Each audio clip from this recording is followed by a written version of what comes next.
এখনো কি রাত নিঝুম হলে শরৎ কাহিনী পাশে খোলা পড়ে থাকে, ব্যাকুল তিয়াসে আমারই পিয়াসে অন্তর কেঁদে মরে।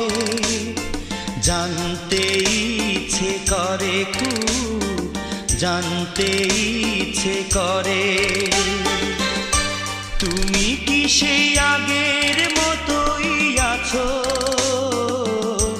তুমি কি সেই আগের মতোই আছো, নাকি অনেকখানি বদলে গেছো? জানতে ইচ্ছে করে খুব, জানতে ইচ্ছে করে।